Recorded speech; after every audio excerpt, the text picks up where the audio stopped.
அந்த 4 அக்காங்களும் உன்னோட லைஃப் ஹிஸ்டரியை கேட்டுட்டே இருக்காங்க. தயவு செஞ்சு சொல்லு. லைஃப் ஹிஸ்டரி, நீ எந்த ஊர்ல இருந்து வந்த, என்ன பண்ற எல்லாம் கேட்டாங்க.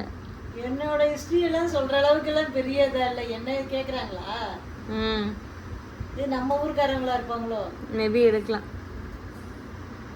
சரி சொல்லு. ஐயோ எனக்கு வெக்கமா இருக்குது. என்னோட லைஃப் இதை பத்தி என்ன, எனக்கு வயசு 48. ஆமா 48 மம்மி. நான் வந்து ஒரு சின்ன கிராமத்துல தான் பிறந்தேன். என்னோட இதை கேட்கறதுக்கு இவ்வளவு ஆர்வமா இருக்கிறீங்கன்னா பரவாயில்ல. யாருன்னு தெரியல. நீங்க ரொம்ப நாளா பாப்பா சொல்லிட்டே இருக்கிறா, ரொம்ப நாளா கேக்குறாங்க. நீ யூடியூப் ஆரம்பிச்சதுல இருந்தே ஒரு 3-4 பேர் கேட்டுட்டே இருக்கிறாங்க, தயவு செஞ்சு சொல்லு அப்படின்னு ரொம்ப நாளா கேட்டா. இன்னைக்கு சொல்லியே ஆகணுன்ட்டா. நான் வந்து சின்ன கிராமத்துல தாங்க பிறந்தேன். வேடசந்தூர் பக்கத்து ஊர், திண்டுக்கல் மாவட்டம் வேடசந்தூர்னாங்க. அது பக்கத்து ஊர், சின்ன கிராமம். அதில் வந்து என் கூட பிறந்தவங்க வந்து 4 பொண்ணு 1 பையன். எங்கள் அக்கா இருக்காங்க, அடுத்து நான், எனக்கு பின்னாடி தங்கச்சி 2 பேர், தம்பி லாஸ்ட்டு. அங்கே வேடசந்தூர்லேயே தம்பி செட்டில் ஆகிட்டாங்க. அவங்க வேடசந்தூரில் சொன்னாவே தெரியும் தம்பியை. அந்த மாதிரி சாய் காசுனாவே தெரியும், நாட்ராயன் சாய் காசுனே தம்பி தெரியும். ஏன்னா எங்கள் ஊருக்காரங்களா இருந்தால் தெரியல உங்களுக்கு, அதனால சொல்கிறேன். நான் வந்து அக்கா வந்து வடமதுரைன்ற ஊரில் பக்கத்து ஊர் கல்யாணம் பண்ணி கொடுத்தாங்க. என்னை வந்து சென்னையிலனா இவங்க வந்து பூர்வீகம் வந்து செம்பட்டி பக்கத்தில் இவங்க ஊர். அதான் நம்ம ஊருக்காரங்களாம் தெரியும். செம்பட்டி பக்கத்தில் எல்லாம் திண்டுக்கல் உள்ளதான் இருக்கு. எல்லாம் திண்டுக்கல்லை சுற்றியே இருக்கு. ஆனால் இவங்க யாருன்னெலாம் எங்களுக்கு தெரியாது. சும்மா தெரிஞ்சவங்க மூலமாக தான் கல்யாணம் பண்ணது. ஒரு தெரிஞ்சவங்க. லவ் மேரேஜ் இல்லை, அரேஞ்ச்டு மேரேஜ். நான் வந்து 15 வயசு முடியுதுங்க என் கல்யாணத்தப்ப. 16 வயசு ஸ்டார்ட் ஆகுது. அப்போ கல்யாணம் பண்ண லவ் மேரேஜ். இவர் வந்து சென்னையில் இருக்கிறாரு. ஆனால் எங்கள் அம்மாவுக்கு நிறைய பேர் ட்ரை பண்ணாங்க ஊரில். ஐயோ அப்படியெல்லாம் தெரிஞ்சவங்களா இருந்தா என்ன சொல்லுவாங்க அவங்க. உண்மைதான். ஆனால் எங்கள் மம்மிக்கு வந்துட்டு அவங்க பேரண்ட்ஸ் சொல்கிறவங்கள தான் கல்யாணம் பண்ணிக்கணும்னு ஒரு குறிக்கோள் அம்மா. கிராமத்துல எல்லாம் அதெல்லாம் அப்பெல்லாம் அசிங்கமா நினைப்பாங்க. சரிப்பா எப்படின்னா, ஆனால் எங்கள் அம்மா இப்போ அப்படியெல்லாம் நினைக்க மாட்டாங்க. வந்து எனக்கு பின்னாடி 2 தங்கச்சி. ஒரு தங்கச்சி இங்கே இப்போ சென்னையிலேயே செட்டில் ஆகிட்டாங்க. இங்கே பக்கத்துலேயே, நம்ம வீட்டுக்கு பக்கத்துலேயே ஒரு 2-3 தெருவு தள்ளி. இன்னொரு தங்கச்சி நம்ம உள்ளூருக்குள்ளேயே கல்யாணம் பண்ணி கொடுத்தாச்சு. பேர் சொல்கிறேன் பாருங்க. எங்கள் அக்கா பேர் ஜோதி, நான் பூவதி, தங்கச்சி குணவதி, லாஸ்ட் தங்கச்சி கோமதி. தீலே வரும். ஏன்னா எங்கள் பெரியப்பா பொண்ணுங்களும் அதே மாதிரி தான் வச்சுருக்குது. அதனால எங்களுக்கு அதே மாதிரியே வச்சுட்டாங்க. இது தம்பி பேர் வந்து சாமி வர இருந்து பிறந்தான் தம்பி. ரொம்ப நாள் பையனே இல்லாமல் வர இருந்து பிறந்தா நாட்ராயன் அப்படின்னு பேர். ஆனால் நாங்கள் கூப்பிட்றதெல்லாம் வந்து ராஜான்னு தான் கூப்பிடுவோம் தம்பியை. பேர் சொல்லி கூப்பிட மாட்டோம் தம்பியை. சாமி பேர், அதனால பேர் சொல்லி கூப்பிட மாட்டோம், தம்பியை தான் கூப்பிடுவோம். இதுதாங்க என்னோட வாழ்க்கையோட முதல் கட்டம். நான் பிறந்தது வந்து 1977 மே மாதம் வந்து உழைப்பாளர் தினத்தன்னைக்கு பிறந்தேன். மே 1. இன்னுமே உழைச்சிட்டு தான் இருக்கிறேன், ரெஸ்ட் கிடைக்கல. இன்னும் உழைச்சிட்டு தான் இருக்கிறேன். இன்னும் கல்யாணம் பண்ணதெல்லாம் சொன்னால் நீங்கள் ரொம்ப எப்படின்னா நான் அழுதுருவேன், புரியுதுங்களா? அதனால எங்கள் வீட்டுக்காரர் அந்த பக்கம் இருந்து கையை காட்டுறாரு. உண்மையாக தான் சொல்கிறேன். என்னோட ஸ்டோரியெல்லாம், கல்யாண ஸ்டோரியெல்லாம் கேட்டிங்கன்னா ரொம்ப நீங்கள் மாமியார் கொடுமை எல்லாமே இருந்திருக்கு எங்கள் அம்மா லைஃப்பில். மாமியார் கொடுமைன்னு இல்லை, பார்த்துட்டாங்க, எல்லாம் நல்லாமே பார்த்துட்டாங்க. என்னன்னா கொஞ்சம் ரொம்ப கஷ்டப்பட்டு நான் சின்ன வயசுலேயே கல்யாணம் பண்ணனால கொஞ்சம் விவரம் இல்லாமல் நாங்கள் பொழைச்சிட்டோம். அவங்கள சொல்லி எந்த பிரயோஜனமும் கிடையாது.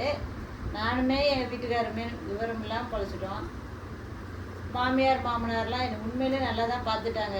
என் பசங்களே நல்லா பார்த்துட்டாங்க, நல்லா தான் பார்த்தாங்க. அவங்க கொடுமையெல்லாம் கிடையாது. பாருங்க, எங்கள் அம்மா விட்டு கொடுக்காம பேசுகிறாங்க. உண்மைதாங்க சொல்கிறேன். எங்கள் மாமியாரை கேட்டால் யாரை உனக்கு பிடிக்குன்னு சொன்னால் என் மருமகளை தான் பிடிக்குன்னு சொல்லுவாங்க அப்போ. ஆனால் இப்போ வந்து வயசானனால அவங்க பயப்படுறாங்க, யாரும் பார்க்க மாட்டாங்க அப்படின்றதுக்காக அவங்க சொல்ல பயப்படுறாங்க. அது இல்லாமல் அந்த ஸ்டோரி நான் எடுக்கிறதுக்கு தயாராக இல்லை. ஏன்னா நாங்கள் ரொம்ப எங்கள் அப்பா பக்கத்தில் இருக்காரு, அதனால அப்பா பக்கத்தில் இருக்கிறாருன்னு இல்லை, அந்த ஸ்டோரி எடுத்தால் ரொம்ப பெருசாக போயிட்டே இருக்கும். அது நம்ம ஏன் அதை போய் ஏன் சொல்லணும், நம்மளை பற்றி பேசலாமே. ஓகே, அதனால் அதாங்க எங்கள் அம்மா இவ்வளோ மெச்சூர்டாக பேசி நான் பார்த்ததே இல்லை. ஆமாங்க, என் பொண்ணு எடுத்து போட்டே ஆகணுன்றதுனால சொன்னேன். எல்லாம் கமெண்ட் பண்ணாதீங்க, இதெல்லாம் என்னங்க என்ன ஸ்டோரின்னு இதெல்லாம் சொல்லிட்டு இருக்கிறீங்க அப்படின்னு. ஒரு 4 பேர் கேட்டுகிட்டே இருந்தாங்க. நாங்கள் யூடியூப் ஆரம்பிச்சதுலேருந்தே கேட்குறாங்க, உங்கள் ஸ்டோரியை சொல்லுங்கள். நான் பார்ப்பேன், ஆனால் வந்து நம்மளுக்கெல்லாம் என்ன யார் பார்க்க போகிறா, எதுக்கு சொல்லணும்னு யோசித்தேன். ஆனால் அவங்க விடாமல் கேட்டுகிட்டே இருந்தாங்க. சரி, அவங்களுக்காக சொல்லணும்னு தோணுச்சு, அதனால் சொன்னேன். யூடியூப் மற்றவங்க பார்க்குறாங்களோ இல்லையோ, லாஸ்ட்டாக வந்துட்டு நம்ம எடுத்து பார்த்தா ஓ நம்ம இவ்வளோ வீடியோ பண்ணியிருக்குமே, நம்மளுக்கு ஒரு மெமரிஸ் அவ்வளோதான். ஆமாம் ஆமாங்க. இன்னும் என்ன சொல்கிறது, எங்கள் மம்மிக்கு 16 இயர்ஸ் ஆரம்பிக்கும் போதே கல்யாணம் ஆயிடுச்சு. ஆமாம், எனக்கு 16 வயசு ஆரம்பிக்கும் போதே கல்யாணம் ஆயிடுச்சு. ஏன்னா வந்து கிராமத்துலலாம் அந்த மாதிரி தான் கல்யாணம் பண்ணுவாங்கம்மா. அப்போது அப்பாவுக்கு என்ன வயசு உனக்கு கல்யாணம் பண்ண? அப்பாவுக்கு வந்து 25 வயசு, எனக்கு வந்து 16 வயசு. அப்பா பார்த்தோன்னு பிடிச்சிருச்சு அப்படின்னு சொல்லிட்டு பார்த்தோன்னு பிடிச்சிருச்சுன்னு உங்க அப்பாவெல்லாம் நான் அவ்வளோ இதெல்லாம் பார்க்கல. சரியா இல்ல, அப்பா என்ன சொல்லுச்சு அது தெரியும். எனக்கு நேரடியாக நாங்கள் என்ன இப்போலாம் கல்யாணம் ஆனா பேசுகிறாங்க செய்கிறாங்க, அது மாதிரி பேசுனதெல்லாம் கிடையாது.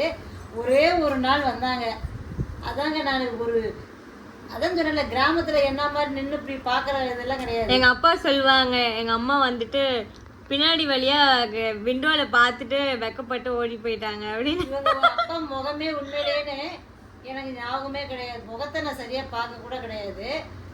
ஒரு வருஷம் அவ்வளோதான், இனிமேல் வேண்டாம். எங்கள் அப்பா சொல்லிட்டார், வேண்டாம், இவ்வளோ தூரத்துல எல்லாம் கல்யாணம் பண்ணி கொடுக்க வேண்டாம். ஏன்னா சென்னையிலனா, நம்ம கிராமத்துலேருந்து சென்னையிலனா ஒரு தெரியாத ஊரில் கொடுக்கறதுனா நம்ம ஒரு அர்ஜென்ட்னாலும் போய் பார்க்க முடியாது. ஒரு அவசரம் வந்து அவங்களும் வர முடியும், ஒரு நாள் ஃபுல்லாக வரணும். நைட்டு பஸ் ஏறினா காலையில் தான் போக முடியும். அதனால சரி, எதுவுமே ஒரு அர்ஜென்ட்னாலும் போக முடியாது, வர முடியாது, பிள்ளை ஏன் இவ்வளோ தூரத்தில் கொண்டு போய் கொடுக்கணும்னு வேணான்னு சொல்லிட்டாங்க. அப்புறமா வந்து ஒரு 6 மாதம் 1 வருஷம் கழித்து வந்தாங்க திரும்ப. கடவுளே, நான் பாட்டுக்கு இருந்திருப்பேனா. அப்புறமா திரும்ப வந்து அது வேறவங்க மூலமாக, எங்கள் சொந்தக்காரங்க ஒருத்தங்க இருந்தாங்க, அவங்க மூலமாக வந்து பேசி முடித்து எப்படியோ அவங்க அப்பாவை பிரெயின் வாஷ் பண்ணிட்டாங்க. அவங்க எங்கள் சொந்தக்காரவங்க தான். அவங்க அப்பாவை பிரெயின் வாஷ் பண்ணி நாங்கள் இருக்கிறோம் பார்த்துக்குறோம் அப்படின்னு சொல்லி பேசி இது பண்ணி கல்யாணம் பண்ணியாச்சு. வந்த பின்னாடி தான் தெரியும். எனக்கு தெரியாது, உண்மையிலே சொல்கிறேன், யாருமே தெரியாத இடத்துல யாரும் கல்யாணம் பண்ணி கொடுக்காதீங்க. என்னோட அனுபவத்தில் சொல்கிறேன், உண்மையாக தான் சொல்கிறேன். அது ரொம்ப பெரிய ஃபேமிலி, வேறு பெரிய ஃபேமிலியில் வந்து ஒரு சின்ன பொண்ணையை கொண்டு போய் கொடுக்கறதுனா யோசிங்க. ஏன்னா அதான் சொல்கிறேன்ல, அப்பா இந்த காலம்லாம் பரவாயில்ல, சமாளிச்சிருவாங்க. அப்போ லைனாக பொண்ணு 4 பொண்ணுனால லைனாக ஒன்றா ஏஜ் அட்டன் பண்ணால், ஒவ்வொரு கிராமத்துலலாம் அந்த மாதிரி தான்மா. கொஞ்சம் ஒரு 15 வயசு 16 வயசுல எல்லாம் கல்யாணம் பண்ணி கொடுத்துருவாங்க. அதனால் அப்பா கொடுத்துட்டாரு. ஆனால் வந்து இன்னுமே 4 பொண்ணு ஒரு பையனில் உண்மையாக சொல்கிறேன், எங்கள் அப்பா எங்கள் அம்மா கவலைப்படுறது என்னால் மட்டுமே. இன்னுமே எனக்கு 48 வயசு ஆயிடுச்சுன்னா இன்னுமே கவலைப்படுறது வந்து என்னால் மட்டுமே. எங்கள் அப்பா அம்மா இன்னும் கவலைப்படுறாங்க. எங்கள் அப்பாவுக்கு 80 வயசு ஆயிடுச்சு, அம்மாவுக்கு வந்து 70 வயசு. இன்னுமே என்னை நினச்சி இன்னுமே கவலைப்படுறாங்க. அதான் என் பசங்க சொல்கிறாங்க, தாத்தா பாட்டி நீங்கள் கவலைப்படாதீங்க, நாங்கள் பார்த்துக்குறோம், நாங்கள் தான் வளர்ந்துட்டோம்ல. பாப்பாவுக்கு, பெரிய பாப்பாவுக்கு கல்யாணம் ஆயிடுச்சு. பெரிய பாப்பாவுக்கு 29 வயசு, தம்பிக்கு 27 மார்ச் வந்தால் தான் ஸ்டார்ட் ஆகும். எங்கள் அம்மா எல்லாருக்கும் வயசை கம்மி பண்ணி சொல்கிறாங்க, ஆனால் என் வயசு வந்தால் மட்டும் அதிகமாக சொல்லுவாங்க. உண்மையான எங்கள் அக்காவோட வயசு வந்து 30 வயசு. எனக்கு 1992 கல்யாணம். பாப்பா வந்து 94 பிறந்தா. பெரிய நீங்க கணக்கு போட்டா நீங்க எல்லாரும் 31 வயசுன்னு சொல்வீங்க. எங்க அம்மா வெறும் 29ன்னு சொல்றாங்க. 94 எங்க அண்ணாக்காய்க்கு 28 வயசு, அக்காக்கு 30 வயசு, எனக்கு 22 வயசு. இந்த பர்த்டே வந்தா 23 எனக்கு. 92ல கல்யாணமா, 94ல அக்கா, 96ல அண்ணா, 2002ல தாங்க இந்த அம்மாவை பெத்தி எடுத்தேன் நானு. எத்தனை 6 வருஷம் விஜய்க்கு உனக்கு 6 வருஷம் வித்தியாசமா. ஆனா 25 வயசுல 3 பசங்களும் பிறந்துருச்சு. உண்மையிலேயே சொல்றேங்க, நான் பொய் சொல்லலை. எனக்குமே எத்தனை இங்கே 47 ஒரு 38 39 வயசு நான் இங்கே வந்து கோயம்பேட்டுக்கு, அங்கே இப்போ நாங்கள் சூளைமேட்டில் இருந்தோம். கோயம்பேட்டுக்கு வந்த பின்னாடி தான் உண்மையிலே தனியாக நாங்கள் தனி ஃபேமிலியாக வந்தோம். எங்கள் மாமனார் இறந்த பின்னாடி தான் நாங்கள் தனியாகவே வந்தோம். எங்கள் மாமனார் இருக்கும்போதெல்லாம் நாங்கள் தனியாக வரல, எல்லாம் ஒன்றா தான் இருந்தோம். ஒரு 12 வருஷம் இருக்கு மாமா தாத்தா செத்து. அவர் இறந்த பின்னாடி தான் நாங்கள் தனியாகவே வந்தோம். வந்த பின்னாடி தான் குடும்பத்தோட உண்மையை, குடும்பத்தோட கஷ்டம் எப்படி கொண்டு வரணும் செய்யணும் எல்லாமே அப்புறமா தாங்க தெரிஞ்சிச்சு. தனியாக வந்த பின்னாடி தான் இந்த குடும்பத்தோட கஷ்டம் தெரிஞ்சிச்சு. எங்கள் மாமனார் உண்மை எல்லாம் எத்தனை ஃபேமிலி எல்லாத்துக்குமே அவர் தான் பார்த்தாரு. எத்தனை அதான் இதெல்லாம் ஏன் சொல்லிட்டுன்னு தோணுது. எல்லா ஃபேமிலியும் அவர் தான் ரன் பண்ணார். அவர் எவ்வளோ அப்படின்னா கஷ்டப்பட்டுருப்பார். எல்லா ஃபேமிலியும் பார்க்கறது எவ்வளோ கஷ்டப்பட்டுருப்பார். அவர் இறந்த பின்னாடி நாங்கள் இங்கே வந்த பின்னாடி தான் குடும்ப கஷ்டன்றது எங்களுக்கு என்னன்னு தெரியும். எனக்கு அது வரைக்கும் தெரியாது. எங்கள் வீட்டுக்காரர் வந்து ஃபுல் ஜாலி மேன். ஜாலி உண்மையிலே இன்னும் ஜாலியாக தான் இருக்கிறாரு. ஆனால் எங்கள் அப்பா வந்து சின்ன வயசுல ரொம்ப கஷ்டப்பட்டு வேலை பார்த்து கஷ்டப்பட்டாரு எங்களுக்கு. ஏன்னா பாரிஸில் கடை, கோயம்பேடு வந்து இப்போ கோயம்பேட்டில் கடை இருக்குது. முதல் பாரிஸில் கடை இருந்துச்சு. ஏன் கல்யாணம் பண்ணும்போதெல்லாம் அங்கே தான் இருந்தாங்க. ஏன்னா அவர் சொல்லுவார் வந்து, நான் 10 வயசுலேருந்து அங்கே பாரிஸில் பக்கத்துலேயே ஸ்கூலாம். 10 வயசுலேருந்து அங்கே ஸ்கூலுக்கு போகும். பாரிஸ் ஒட்டியேன்னு பூ மார்க்கெட்டை ஒட்டியே ஸ்கூல் இருக்குதான். அங்கே போயிடுவாராம். ஸ்கூலுக்கு போகிறேன்ட்டு போய் பேக்கை கொண்டே வச்சுட்டு கடையில் தான் அவங்க அப்பா கூட தான் இருப்பாராம். 10 வயசுலேருந்தே கஷ்டப்பட்டிருக்கேன் அப்படிம்பாரு. எப்படியோ ஓடுது. ஆனால் என்னோட கல்யாண வாழ்க்கையெல்லாம் பேச ஆரம்பிச்சேன்னா ரொம்ப கஷ்டமான இது. எல்லாத்தையும் தாண்டி தான் வந்து இன்னும் ஒரு இதில் தான் இன்னும் சொல்ல முடியாத இதில் தான் இருக்கேன். சரியா, அதெல்லாம் சொன்னோன்னா அவங்க கஷ்டப்படுவாங்க. அதனால சொல்ல விரும்பலை. நல்லா இருக்கிறேன். என் பசங்க பார்த்துக்கிறாங்க, நல்லா பார்த்துக்கிறாங்க, நல்லா இருக்கிறேன். எங்கள் அம்மா இப்போ பேரும் பேத்தியும் எடுத்துட்டாங்க. பேரும் பேத்தியும் எடுத்துட்டானே.